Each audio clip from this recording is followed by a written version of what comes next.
Have you ever landed on an Amazon page and just felt completely overwhelmed? Well, today we're going to tear this popular sunscreen listing apart piece by piece. We're going to deconstruct it to show you the hidden architecture that's designed to get you to click buy. Okay, so we've all been here, right? You're staring at this absolute wall of images, text, reviews, and star ratings. It's a little chaotic by design. So in this sea of information, how do you figure out what actually matters? Where do you even start? To cut through the noise, we're going to break this whole thing down. We'll look at the first glance, what the brand wants you to think, what actual customers are saying, the nitty-gritty fine print, and then how it all comes together for the final decision. All right, first up, let's dive into the story that the brand Colorescience is telling. This is their official pitch, the perfected narrative they've crafted just for you. So here are the big promises. They're telling you it's a powerful all-mineral SPF, it magically adapts to your skin tone, protects you from literally everything, and is free from all those chemicals you hear about. This is the product in a perfect world, right? This is the dream version. And they use some really specific language, don't they? Demi-matte. I mean, what does that even mean? It's not just a description, it's an ideal. It's meant to sound like the perfect best of both worlds finish. Now keep that term in your back pocket because we're going to see how it holds up in the real world.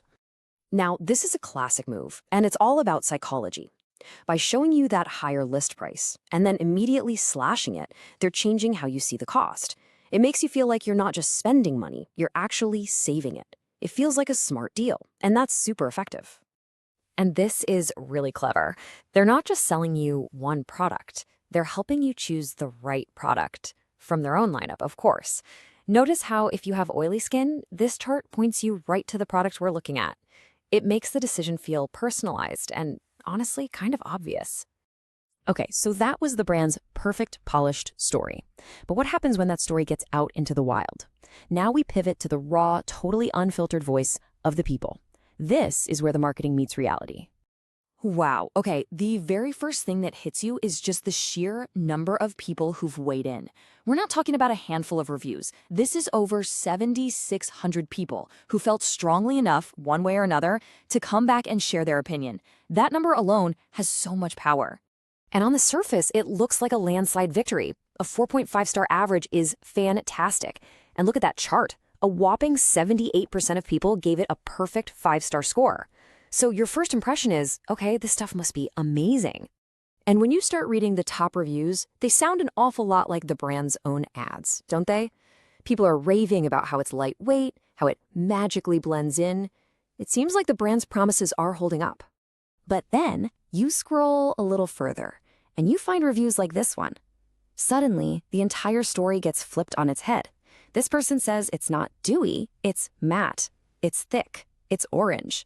Uh-oh, the simple story just got a whole lot more complicated.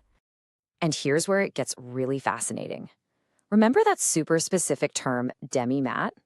Well, out here in the real world, it explodes into a whole bunch of contradictory experiences. For one person, it's dewy. For another, it's matte. And of course it is. Everyone's skin is different, right? How you apply it, your skin type, it changes everything. Even Amazon's own AI summary basically confirms the confusion. It says, yeah, people agree on the good coverage and that it feels light, but on almost everything else, it's a total toss-up. Is it moisturizing or drying? Does it match your skin tone? Is it worth the money? The crowd is completely split. All right, we've heard the brand's story and the crowd's messy, conflicting story. Now let's strip all of that away and just look at the cold, hard facts. This is the stuff that isn't really up for debate. This is the product's official ID card. See, this stuff right here isn't trying to sell you anything. It just is. It's a lotion. Its active ingredient is zinc oxide. It weighs 1.8 ounces. And that ASIN number, that's its unique fingerprint in the entire Amazon universe. No opinions, no stories, just pure data. And check this number out, 359. Now you might think, well, that's not number one. But stop and think about it. That's number 359 out of millions of products in that category. That is a huge deal. It tells you this thing sells a lot.